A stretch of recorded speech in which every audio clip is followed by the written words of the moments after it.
So, Brian, before we start the show, Yeah. we got a voicemail from Voicemail. a big fan in Australia named Ben. Hey, Ben. How's it going?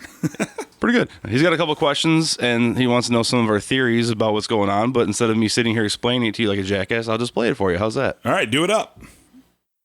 Hey guys, first off, just wanted to say, big fan of the show. My name's Ben. I'm from Australia, if you can't tell from my accent. Basically, I just had a couple of questions. I just wanted to maybe sort of gauge your opinion. Just wondering, obviously the show's been at least guaranteed for a couple of seasons. I'm just wondering where you think the show, I mean, I think I've heard your opinions on where the show will end up, like in its finale, like sort of crossing over with Breaking Bad, and that could be interesting. But I was just wondering how you thought the first season would end. And also, what do you think about, I'm sure someone's probably pointed this out before, but do you feel like there's a lot of similarity between Saul Goodman, aka Jimmy McGill, so Jimmy McGill being like the Walter White and Heisenberg Saul Goodman? I mean, obviously the levels are a bit different, but there's that same sort of corruption element going. Just wondering if you guys sort of felt that sort of going from, good honest guy, and then there's also the, Jimmy McGill, like sort of having his name taken away from him, and sort of how also to like the company he started being essentially taken from underneath him, which is the same with Walter White and Grey Matter. Yeah, I just want to hear your thoughts, and all the best. I enjoy listening to your thoughts on the show. Keep it up. All right, Ben, good questions, man. First off, thanks for participating like that. That's pretty awesome that you went through so much effort just to talk to us. We're glad you listened to the show. Our first voice message. Right. Cool. That's awesome, buddy. So what we're going to do is, I tell you what, let's go ahead. Dave and I are going to sit down, watch the new episode of Better Call Saul, and we'll touch base with you at the end of the episode. Thanks for participating.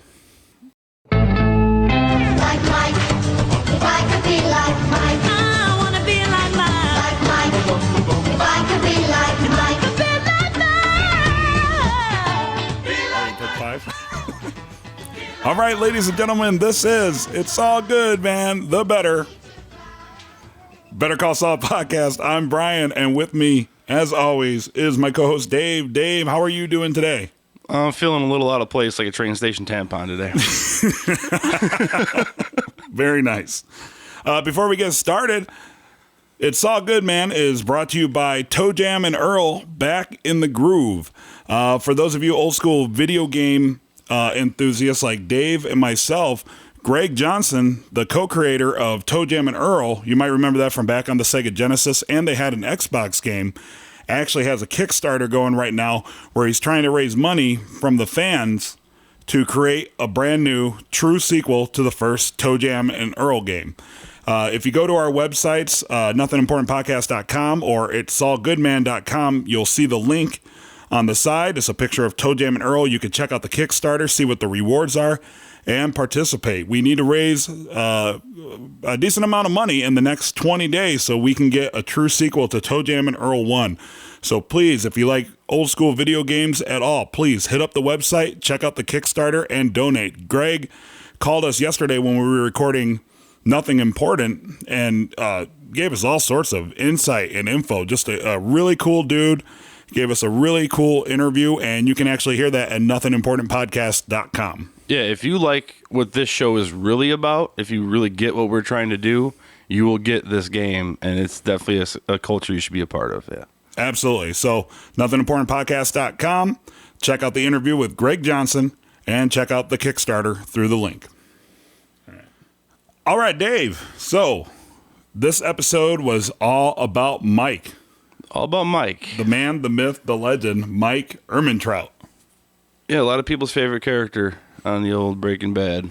Yeah, we were pretty excited when it showed the previews for the next episode, and it was very apparent it was going to be an episode all about him, and with preview with the prior, that's pretty much what we focused on. Yeah, and we just went Mike centric with it. we went very Mike centric, and we hit on some things, and we kind of missed a couple things, but that's okay. That's just the way it goes with our podcast. Yeah, we just kind of like to throw things out there and see what sticks. Mm-hmm. And we actually got some to stick. Yeah, I was actually proud and impressed with myself this week. Yeah, and we were way the hell off on other things, but that's all right. Even talked myself out of a couple of right answers there. Right, so as the episode opens, we see the train station, and Mike's on his way to the train station. He's arriving in Albuquerque. Arriving in Albuquerque. I didn't see Dave's guitar in the scene, but We'll keep looking, though. we'll keep looking for Dave's guitar that was stolen in Albuquerque out of his car. But You have a better chance of finding that in Breaking Bad, because I'm pretty sure it was a meth head that stole my guitar. But it was great because, again, not a lot of words to the scene. It was just kind of a lot of visual exposition. Mm-hmm. Mike arrives at the train station, and Stacy shows up. And that's where we find out that we were way off about calling Stacy Hunter. Yeah, I think in Yeah. preview with the prior, we We even went back and listened to it. Like, did he say honey or did he say Hunter? and for the record, Dave kept saying that she said honey. And I convinced Dave, I'm like, no, dude, he's referring to her as Hunter. So we figured that her name was Hunter, Right. and that's not the case at all. Because we could have done some research and we could have looked it up, but we want you guys to do that for us. Right? Yeah, if you could. But this is the first episode when I noticed the extreme color changes between the flashbacks and the real time. Yeah, I don't know if that Went happened a little before. memento with it. The setup that Dave and I usually use to watch Better Call Saul is a projection system on a projection screen here in my living room in Chicago, Illinois. And as I was watching that, I thought maybe something was wrong with the projector, like maybe the bulb was going out, or I need to adjust a setting. The contrast might be a little off. Or something. Contrast might be a little off, but no, they were absolutely just using the blue hues and such to signify that it was a flashback. But it really wasn't that apparent from the get-go that it was a flashback. Right. Which is why I was like, man, is something wrong with my projector? I was about ready to get mad. I play Smash Brothers on that projector, damn it. Like, it's got to look clean and crisp. I didn't even realize, honestly, I realized it was a flashback when he walked out to the curb after the conversation and it was a cab picked him up. Mm-hmm. So then I was like, oh, he just got back into town. You know, he just arrived. Right. So this is definitely a flashback. What I like about that scene is kind of the homemade surgery that he had going on. 'Cause he sneaks into the women's bathroom and it's revealed he grabs a tampon, and we were kind of laughing about, Mike getting a tampon, and then he pulls off his shirt to see the wound, and it's very apparent that he's just going to put the tampon in there to basically Plug it up. Wouldn't that be that should be Tampax's? You just play the beginning at Carrie. No, but like Tampax's slogan should be like Tampax, plug it up, or better yet, stick a cork in it. Maybe Tampax should partner up with Glade, make plugins, scented. So does something smell like summer rain? Oh, that's just my bullet wound. But when I was watching that, Mike once again just reinforced he's a tough old fucker. Yeah, Just a tough old dude. pretty hard to bring down. And it's kind of funny because on a side note, my wife was watching the episode with us, and she made the comment, damn, Mike looks older here than he did in Breaking Bad. We kind of chuckled about that because a couple weeks ago, Dave, you were mentioning how Bob Odenkirk looks so much older in the flashbacks that now are like years before even this prequel than he did when he was Saul in Breaking Bad. Right. But I guess suspension of disbelief, right? Like we get it. They're all older, but it's just kind of funny watching. It's like watching the Star Wars, how the movies that came way after seem to have way better technology than the movies that came before. Or, well, you know what I'm trying to say. Yeah. Right. Yeah. Or the movies that came before have way better technology than the movies that came after. Right, yeah. So then we always talk about like the short opening. Mm-hmm. And it was a phone booth with a phone book hanging down on it. Yeah, it was the full page advertisement that you would run out of the Yellow Pages. Right. What I thought was neat about that, if you look at all the promotional art and all the advertisements and kind of like the iconic poster and how they were promoting Better Call Saul, it was always a picture of Bob Odenkirk standing in the desert next to a payphone. And we saw a couple payphones before, but I just thought it was interesting that this was the actual setting then that they used for all that promo art. Yeah, okay, yeah. Right, like if you go to like AMC.com, across the top, the banner, it's that payphone in the middle of the desert. Better Call Saul, the payphone thing. Right, yeah, absolutely. So I just thought that was a neat little detail for like the 10-second opening that they had. So this is when I realized through all of our speculation, because I did say originally I thought that Stacy was Mike's daughter-in-law, and I was right about that. Maddie was his son. Right. I was thrown off by the part where she called him Mike because that's just how, personal experience kind of a thing. In my family, you don't really call your in-laws by their first name. They're your parents. Mm-hmm. See, I didn't get that because I call my in-laws by their first name. So, but I can kind of see where you're going. Sometimes people call them like dad or Mr. and Mrs. Or just there was something about the way she had said it in the previews, like maybe it was just an acting thing where it just seemed like there was that tension over there. But then it comes to find out there is some tension. Right. And there is some things going on that needs to be straightened out. Right. And before we get to that, one thing that struck me as odd, he was swinging his granddaughter on the swing. Mm-hmm. But wasn't his granddaughter also wasn't there a scene in Breaking Bad where Mike took his granddaughter to the park? They're at the park and he's pushing her on the swing. Right. Yeah. So does she not age at all? Because in Breaking Bad, she would have been like a teenager, right? Maybe we should look that up for the next preview of the prior or something, and see if. So we're going to look that up for preview actress. and a prior, and if anybody wants to send us the actual correction or why that is, but I was so confused there because I do remember it was Kaylee in both, right? So it's the same character, right? And I mean, she looked like she was at least like 5 years old in Better Call Saul, so she would easily be a preteen or a teenager in Breaking Bad, but so maybe just in this universe, people, it's like this Benjamin Button universe, I guess. Everybody gets, the older they get, the younger they look. Or maybe we could start some sort of weird, crazy fan theory about how that scene in Breaking Bad wasn't really what was happening. That was like a secret flashback because the daughter... Makes sense. Right, yeah.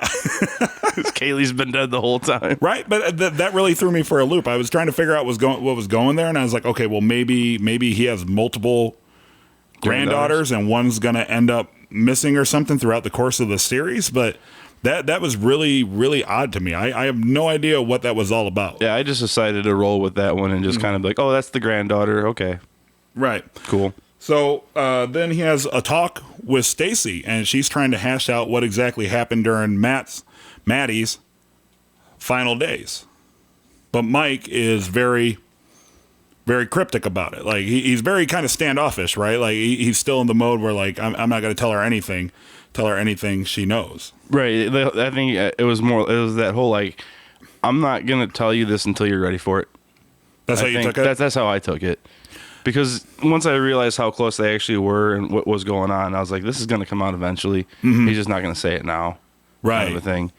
Right. Yeah. I just took it as he was just kind of being standoffish, and I didn't think that particular thing would be resolved in the episode for whatever reason. But I just took it as since Mike is kind of like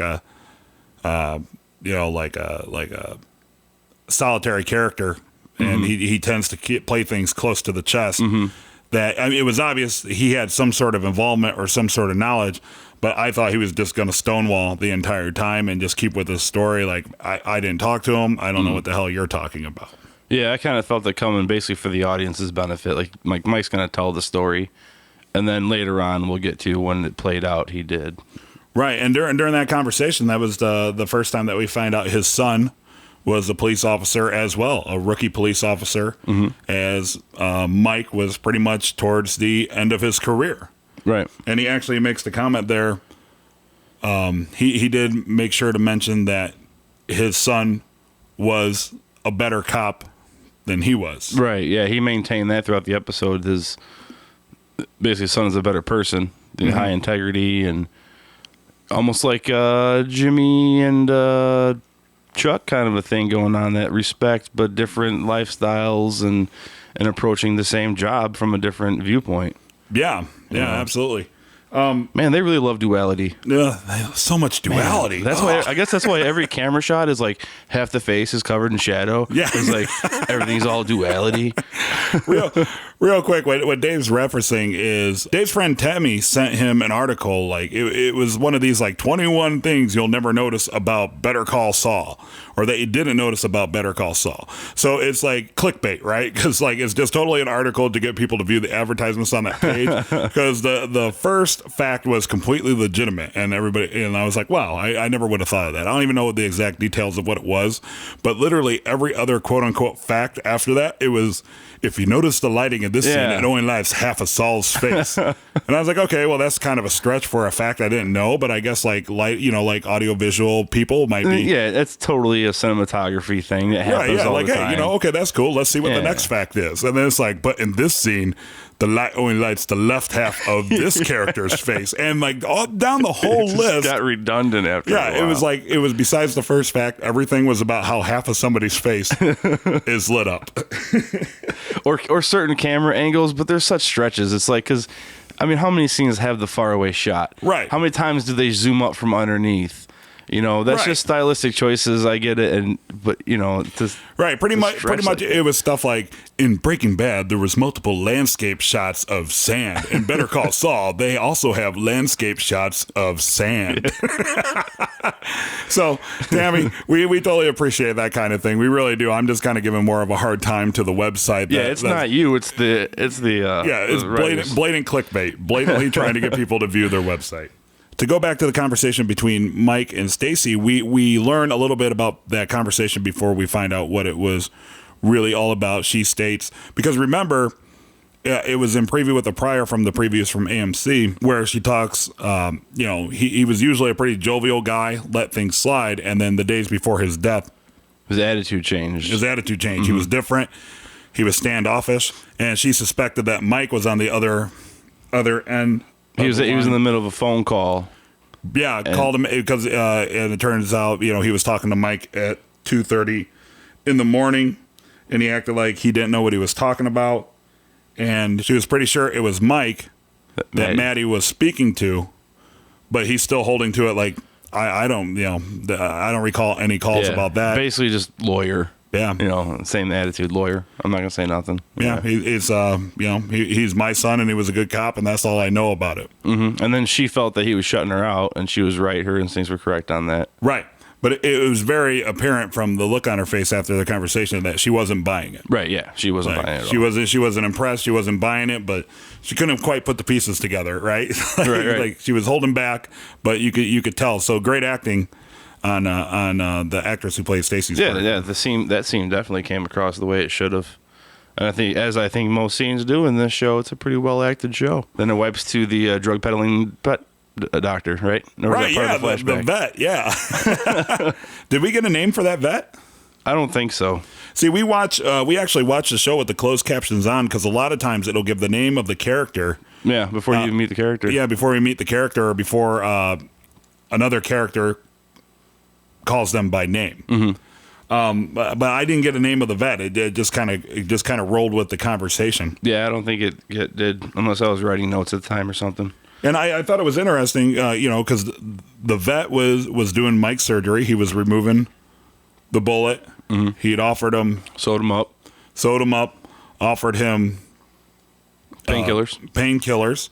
And then it was kind of funny that Mike wanted a sling for his arm, and the guy was basically like, dude, I work on like dogs and cats. like you can go to Walgreens and get that shit, but we don't have that here. And then he offers him like a less human-centric pill or whatever. Right, yeah.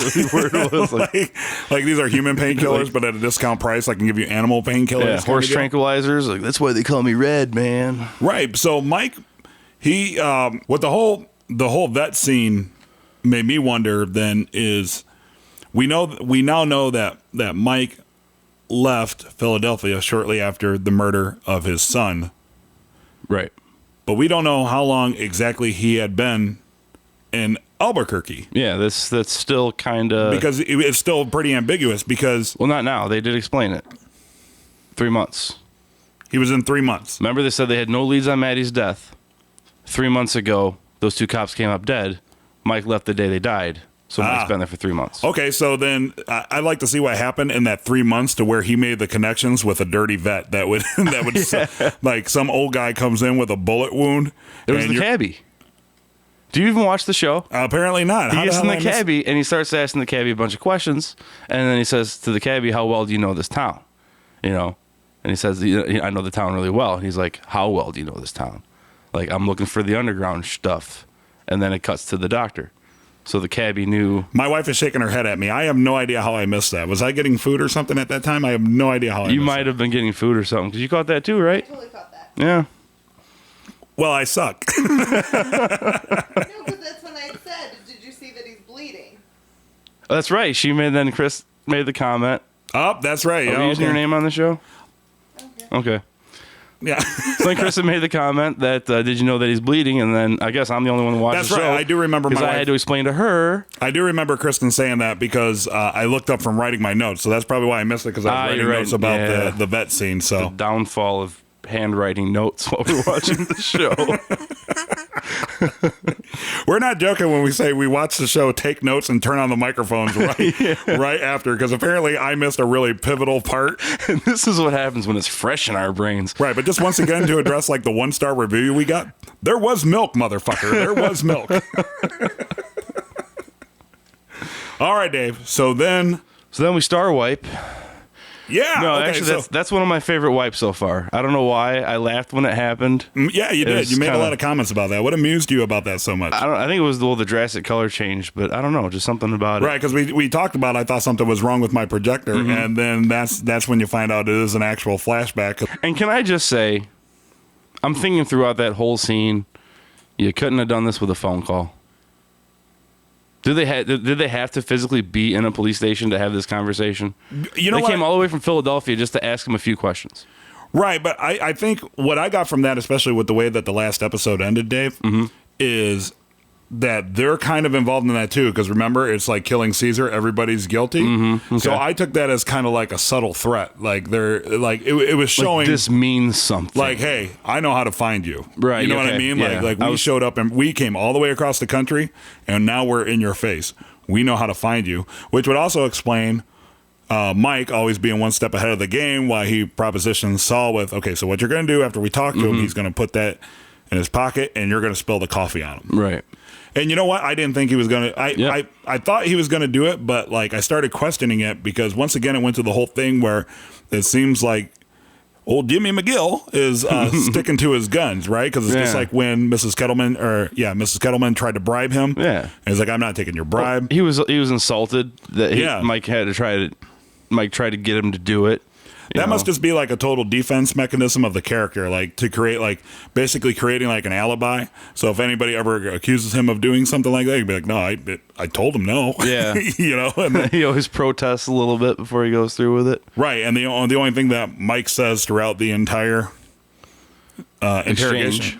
Yeah, entire exchange is just lawyer, give him the card. And And then they- he slides the card out, all cinematic like. And I really liked how that whole went down because Jimmy McGill busted in like he knew what he was doing. Mm-hmm. He was like ready for business. Remember, we talked about that a few episodes ago, where he was kind of sheepish at the beginning, you know, and he had to psych himself up in the bathroom. So I wonder if he was in the bathroom like psyching himself up to. Yeah, I would have liked to have seen if it was something like that, because as little screen time as Jimmy McGill got in this episode, they still used it to make another step into confidence. Right. He came in like a powerhouse, just like in Breaking Bad, his first appearance, where he's like, you know, what are you two idiots or whatever talking to my client? What'd you ask him? You know, he kind of gave the police officers a hard time when he was walking through the police station. He's like, "Where's Ermintrout? Where's my client?" You know, and he was just kind of like, you know, flexing muscle all the way until the room.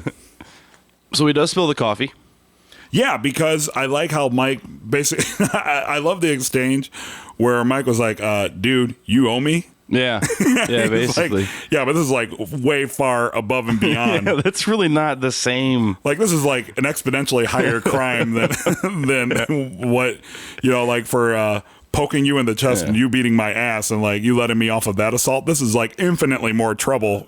Mike states that Saul owes him a favor because You dropped the charges for assault and helped them find the Kettlemans. right. But that's kind of a twofer. I don't know. Maybe that is equal out. Yeah, I guess now thinking about it, yeah. I guess now thinking about it because he kind of made. I guess he kind of made Saul a lot of money. That's true, but he doesn't know. But that's one of those things. Yeah, he doesn't even realize how much he really helped Saul out in that situation. Right. So maybe that's why even after protesting to begin with, Jimmy McGill was like, yeah, screw it, we're gonna go for it. Because I like the way they set up that shot where it was like the table in the middle, and they're all getting up and shaking hands, and I think you and I kept going back and forth. Back, oh, he's gonna do it. Well, maybe he's not gonna do it. I think I said the whole time he was gonna do it. Yeah, I knew he was going to do it. And I kind of felt that it would be kind of like he doesn't even know he's going to do it until the moment he does it. Right. Like, yeah, just when, just at a certain point, he's just like, fuck it, I'm going for it. Right, yeah. And then Mike pounces on the cop, and sleight of hand steals the steals the notebook. The notebook, the whole case. Right. Basically. Yeah. And it goes to them in the parking lot, and Mike not giving a shit that they just stole a police officer's like case book. And I like that part where Jimmy's just like, how did you know I was going to do it? Never answered that, right? He just kind of scoffed at him. He knew. Yeah. Yeah. Mike's a reader of people. You see that? Yeah. Mike's a people person deep down. Oh, I want to be like Mike. But I really liked how Jimmy referred to that as the old Juan Valdez bump and dump. I made it a point to put that in my notes, and I circled it like 3 times. I'm like, oh, that's so clever. Bump and dump. But yeah, they come out of the police station.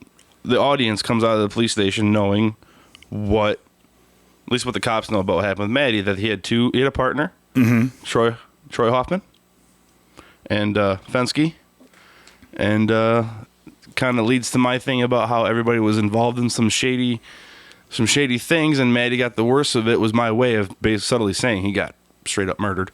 Yeah, it was established that Mike was on the force for 30 years, and his son. That's when we found out that his son was a rookie cop. Mm-hmm.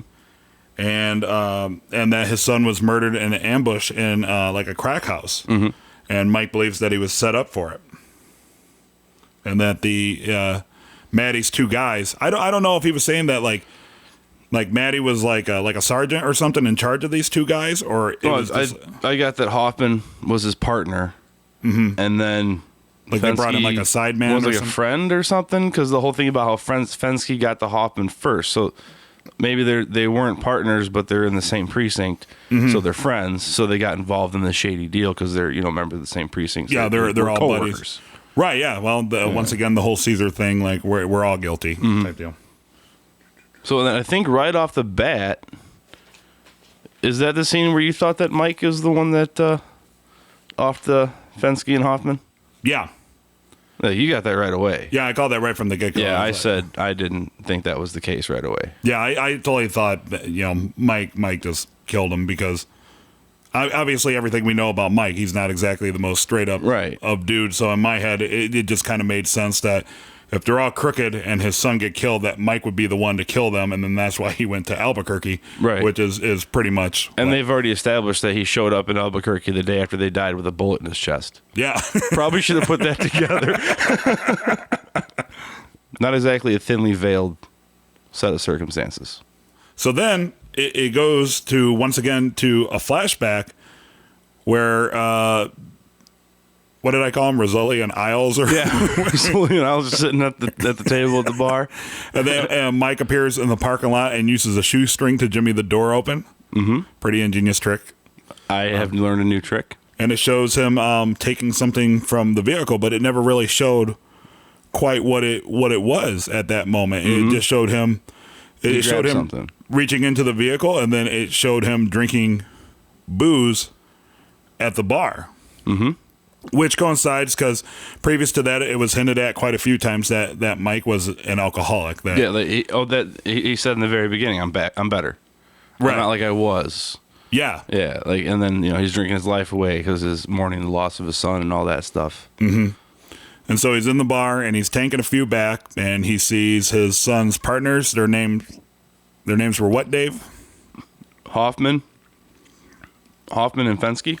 All right, so Hoffman and Fensky, and he kind of stumbles over, gives them an awkward bro hug, and lets them know that he knows that they did it. And that's all he said. Yep, and that's all he said. And even then, I was like, "See, told you, dude. He's going to kill these motherfuckers." And I think that was even the moment where you said he ain't drunk. Right. Okay. Yeah. So let's talk about that for a second. So, my whole theory at the same time when he hugged him and told him that he knew he did it, in my head, since Mike is pretty crafty and resourceful, I think that was all a setup, and Mike wasn't anywhere near as drunk as he was putting off to be. Correct. That is your assessment. Right. You, on the other hand, Dave, thought that he was hammered. I thought that he was definitely intoxicated, but maybe playing it up a little bit. But dude's been a cop for 30 years. He's that character where he could be that wasted and still be a badass and still shoot bullseyes, or you know. Right, maybe he just needed that little ounce of courage. Yeah, well, not even that. Like he just happens to be drunk, and then he just happens to get himself, you know. You know, and I wrote about that too when he was talking with the bartender, because he closed down the bar, and he made it a point to mention that he was headed to Albuquerque, that he was going to walk home, and he sold his car. Right, and he appeared that he was really intoxicated to the point to where the bartender was trying to get a cab to bring him home or give him a ride home. And I took that at that moment too. I'm like, he's establishing an alibi. Yeah. You know, I couldn't have murdered these people because I was just too wasted. Right. And my thing was the biggest difference, level of intoxication or not, is you felt this was all premeditated. I felt that this was going to come down to a spur of the moment fight or flight situation. But now that I think about it, he took the gun out of the cop car, so yeah, it's totally premeditated. Yeah, he totally roped him in. So I mean, because if you remember, the police officers tried to settle it in the car. You know, like you said, you told us you knew it was us. Basically, what are you talking about, and do you want to hash this out right here? So they get scared, they pull over in the alley, and they prop him up against the telephone pole, and they start debating amongst themselves. What are they going to do about it? What are they going to do? And it turns out they were going to stage a suicide. And then, and the whole time, it was totally like that classic angle that everybody uses before somebody gets shot in the head, you know? And I was just waiting for somebody's head to explode. But I'm glad that they didn't do that. But like for that whole 30 seconds, I was just waiting. I'm like, his face is just going to explode any minute now. Nope. Instead, they went with the typical... we're having a conversation, and then in a badass way, Mike says, "I heard every word you just said." You know, I don't remember exactly what he says. That's a good move. That's what I would have done. Yeah, that's right. Yeah, he's because he was referring, I would have made it look like a suicide too. That's what I would have done. Yeah, but I was totally waiting for, like, because we knew Mike was shot at that point, so I was, you know, I rag on like. You know, like dramas and stuff, how it's always the same damn scenarios, like on every movie. So, like, I was totally waiting for, like, the head to explode, and then the guy turns around, shoots Mike, hits him in the shoulder, and then Mike shoots the other guy. But it was nice because it was a lot more slower paced and a lot more deliberate, and in many respects realistic, because he just told him, he's like, yeah, not a bad play. Like, checkmate, because that's what I would have done. And then they turn around, they see Mike pointing the gun at him. The officer on the right, do you recall which one that was? I don't remember. I honestly don't remember who was who. Tries to fire. But he dry fires. That was Mike's gun. That was Mike's gun that he planted for them to use, right? Right. So he purposely had an empty gun on him, knowing that this was going to happen. Right, yeah, because they grabbed the gun from him when they got him in the car. So, yeah, so... And he had the gun in his hands because they were going to shoot him with his own gun to make it look like a suicide. Yeah. So that's why he already had the gun drawn or out. So he just immediately went to fire... an empty gun. There was no bullets. Then Mike returns fire, shoots the partner dead. The surviving police officer fires back, hits Mike in the shoulder. Mike fires like 4 times and totally off-center, doesn't kill him, but wounds him, walks up on him, and executes him in the street. Which makes me think he was drunk. Because he hit his mark, but not center. That's a good point. But then he walked away awful calmly. He wasn't stumbling and... It's true. That's why I'm saying he played up the drunkenness. Gotcha. Okay, so you got to make it look real sometimes. You can't be at a bar and not have a drink the whole night and then act like you're wasted. I mean, you're not a 19-year-old girl. Right. I can't even do the podcast and not have a drink. I have a delicious Stella Artois in my hand right now. In fact, before we record the next segment, I'm going to go get another one, Dave. All right, we're back. I got a brand new Stella Artois. I'm still sitting here empty-handed. Would you like a beer, Dave? No, thank you. Okay. So Mike executes his son's quote-unquote partners, his son's guys. And Son's killers. His son's killers. And he has the sit-down with Stacy. Time to come clean. That was a really well-acted scene. I concur. Right? Like, that's the first, like, that brought, like, a lot of depth to Mike's character. Like, he started to break up a little bit, started to choke up, and, he carries the weight of his son's death on his shoulders because he corrupted his own son. And what makes it worse is the way that it went about. He was basically trying to protect his son by saying, look, the reason why we all get along and the reason why none of us turn each other in and what keeps us all safe is essentially they all have blackmail on each other. And I'm going to keep saying this phrase this whole time because I really think it's like the whole point of Breaking Bad and Better Call Saul. Like, the path of hell is paved with good intentions. Yeah. I mean, if I'm using that wrong, anybody correct me, please. But it's just like, everybody's trying to do the right thing and just ruining each other's lives. But they're all trying to do the right thing.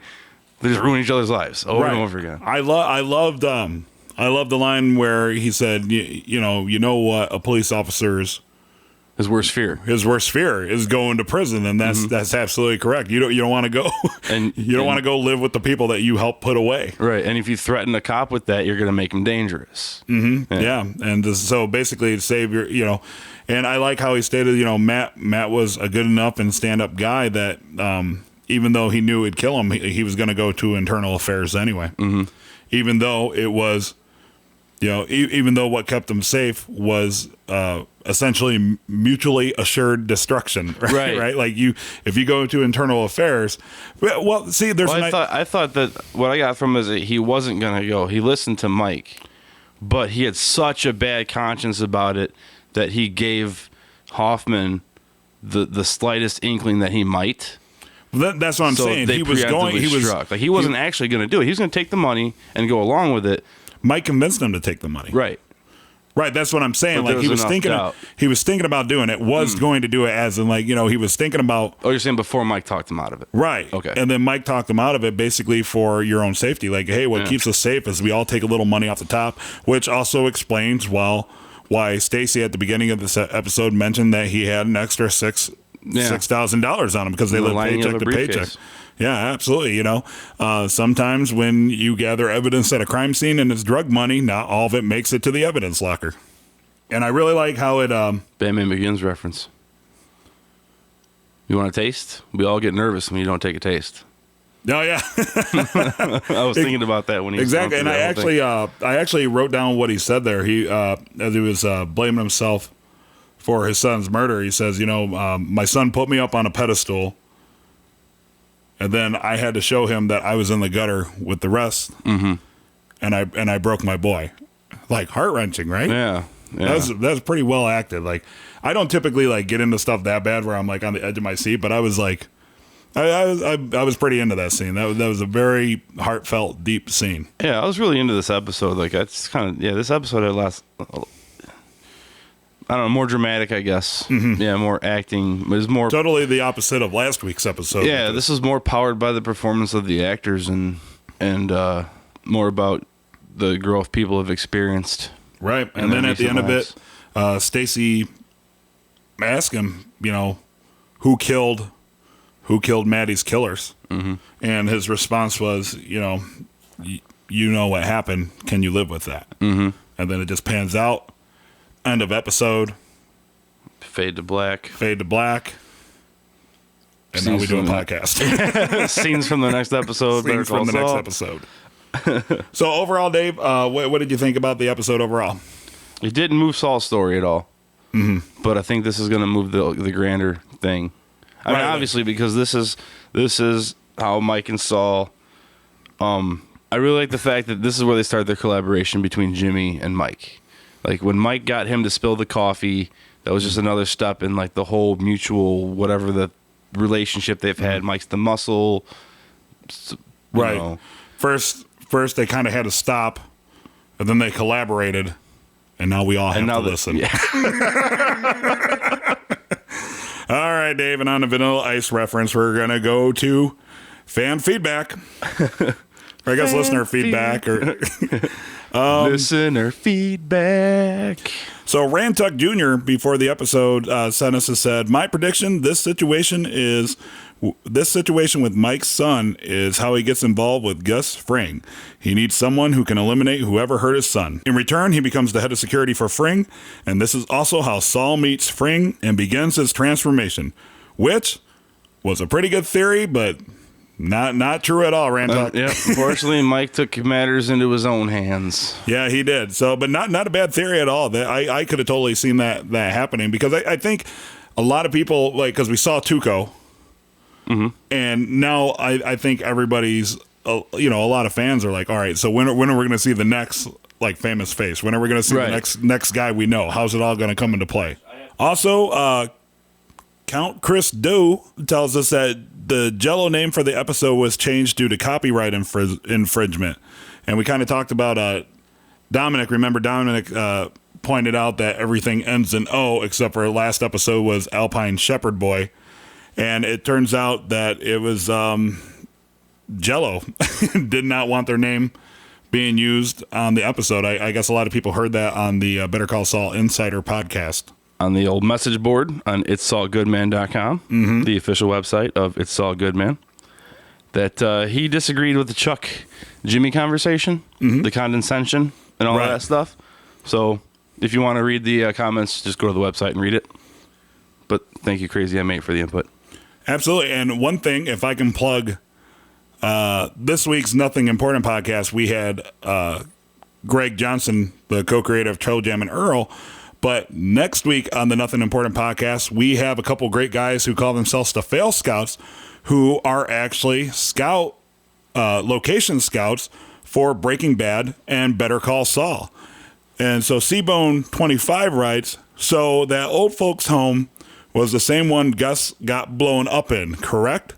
Well, I'm not going to answer that here, Seabone. You're going to have to listen to Nothing Important podcast next week, because the actual location scouts for Breaking Bad and Better Call Saul actually answer that and give some nice little tidbits about that, right, Dave? Yeah, it's actually pretty interesting. So Seabone25, if you want that question answered, make sure to subscribe to Nothing Important podcast and listen to next week's episode. So I got to respond to Jester Keaton, who tweeted us, have you noticed the music dialogue coordination in Miho and Alpine Shepherd Boy? And you had texted me, you forwarded me that message and said, what the hell is this guy talking about? Right, yeah, I got to be honest, Jester. I was like, Dave, you're the audio guy. Tell me what this guy's talking about. But, yeah, so it is something I noticed. I believe I mentioned it after Uno podcast, not our first episode, but after the first episode of the show, that a lot of the songs they were playing, the lyrics were matching what was going on in the scene. So it is something I picked up on that you hadn't noticed, but ironically, you noticed they did that in this episode when he told his son's partners that he knows it was them. We had the closed caption on, and the lyrics that came up, I tried to write them down, but as we established earlier in the podcast, I can't write notes and see little details at the same time. But essentially, the lyrics were about a man's heart getting heavy and breaking. It was "Hold On Loosely" by 38 Special playing in the background. Nice. Look at you, Dave. I'm an audio guy. But yeah, so that was they did that again in this episode. And I'm pretty sure they've done it in every episode.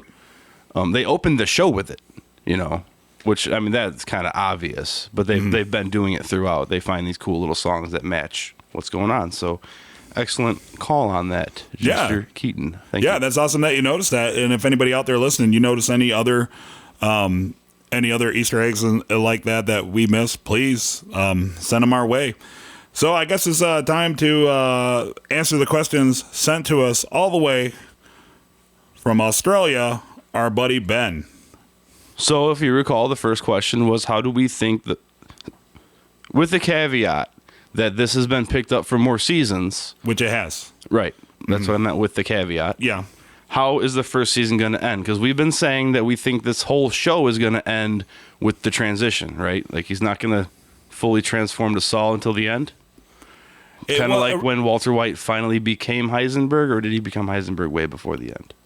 He became Heisenberg way before the end. And that's what I think is going to happen in this show. I think the finale is, because we're only now, 3 episodes away. 3 episodes out, yeah. Yeah, so I think in the final episode of the season, that's when Jimmy McGill is officially Saul Goodman. Is it too stereotypical to be like the last moment of the season is when he finally becomes Saul Goodman? Right, like somebody asks him, like maybe he goes through whatever court case or whatever big finale they're cooking up, and somebody asks him who he is, I'm not Jimmy McGill, I'm Saul Goodman, or fade to black, right? Fade to black. But it'd even be better if it was more lighthearted and it was just like the flashback when he was trying to fleece the Mark in the alley and it's just like, call me Saul Goodman. You know why? Because Saul Goodman. So that's how I think this season is going to end up. And yeah, I think we're both in agreement. It's going to be the last episode of this season is going to be when he transforms. The transformation is complete, I guess you could say. He starts marketing himself as Saul Goodman, not Jimmy McGill. Right, and then going into season 2 and however many seasons they do before they end Better Call Saul, I'm hoping it's just a hilarious set of odd circumstances and cases featuring everybody's favorite criminal lawyer. Right, and so with that, another point Ben wanted us to address was, do we see a correlation between Saul Goodman and Jimmy McGill, and then Heisenberg, Walter White? And absolutely, we've been talking about that the whole time. If we haven't made it that clear, we think this whole first season is about that transformation into another character. Right, absolutely. With the best of intentions, right, but still fucking everybody over on the way. Right. Yeah, I think there's no other way that it possibly could go, because we definitely know what he becomes, and now here 6 episodes into it, I mean, we definitely see how he started. He kind of started as kind of like a jackass troublemaker, and then tried to make amends, and he started off fleecing people. Now he's getting some legitimate cases. Right, yeah, and he tries his hand at what elder law was what he was going to go into last episode, and like Matlock. And now this is the second time where he's blatantly skirted the law. Like he's blatantly acted unethically, or at least how one would perceive and want a lawyer to act. This is now the second time where he's completely went 180 the opposite direction. So he's just coming into, I think he's just accepting it. You know what, I am slipping, Jimmy. It's just the way I am. That's my lot in life. Right, yeah. So, that's just a role I'm going to play, and I'm just going to try to stay out of jail and not get killed while doing it. And the final thing from Ben's message we're going to address is something I didn't even notice. Any correlation between Hamlin, and McGill and gray matter, in that maybe Jimmy's problems with Hamlin, and McGill, and then Walter's problems with gray matter. Right, because just to recap real quick, right? Walter White's problem with gray matter is he was part of the team that started the company, and then he sold his stock really early on, and then the company went into be like a multi-billion-dollar international conglomerate, and he always felt kind of shited by that because he became a high school chemistry teacher while his ex-girlfriend married the partner. Yeah, and then his associates go on to these bigger, better things and have the mansion and millions of dollars. And he can't afford like the medication for his cancer treatment, so he becomes a drug kingpin. Right. Yeah, using somebody else being so super rich off of something that he helped to build. So as Ben's saying that, like, if my thoughts to Ben's question is that he's basically asking, it is one of the defining factors of both characters. They both feel that they missed their opportunity. Yeah, they just weren't on the dock. And they kind when of the feel, boat left for sea. Yeah, and they kind of feel slighted by that company. Right, like, whether it's perceived in their own head or not, because Walter totally put that in his own head. Right, like, hey, that could have been me. Yeah, that could have and should have been me. So yeah, I mean, there's a lot of parallel themes between both of the series. But what I've enjoyed so far is not like a hangover situation. Where they just repeat the same shit. Right, like Hangover 1 and Hangover 2 were seriously the same movie. Yeah, I wouldn't know because once I saw Hangover 1, I figured I'd watch Star Jones. Yeah, okay, well, Hangover 1 and Hangover 2 are exactly, for all intents and purposes, the same exact movie, right? And I'm glad that with the prequel to a really successful series that they didn't basically make the same thing over. Although They're thinly veiled. Yeah, right. I mean, well, there's They're there. callbacks and Yeah. a lot of. I mean, there's a lot of correlation, but it's not Breaking Bad 2.0. Right. It's definitely Saul's own story. Yeah, because Jimmy doesn't even have a mentee. He doesn't have a manatee, A mentee. a mint tea, A mentee. amenities. What are you talking about? He's not mentoring somebody. Oh, Walter dumb. mentored Jimmy. Or Jesse. Walter mentored Jesse. Mm-hmm. And because initially there was thoughts out there that... well, maybe Saul will get an intern. An intern mentee. A mentern. No, but somebody thought of that earlier, like maybe the twins were going to be like the Jesse Pinkman. You know? Yeah, but we haven't heard anything about them. No, IMDb was right on that. 2 credits for the show and then gone. Yeah, but that's nice though, because like I kind of like some of those loose ends hanging out there, because like it's totally feasible that in real life he might never have anything to do with them again. Right. Like not everything always has to come full circle. Yeah. You know, like sometimes you have an interaction with somebody and then you never see or talk to them again. Weird. Indeed. All right. Well, I'm going to go grab another Stella Artois before we record preview with the Friar. This has been It's All Good Man. Please make sure to check us out on Twitter, Facebook, at our website, www.itsallgoodman.com.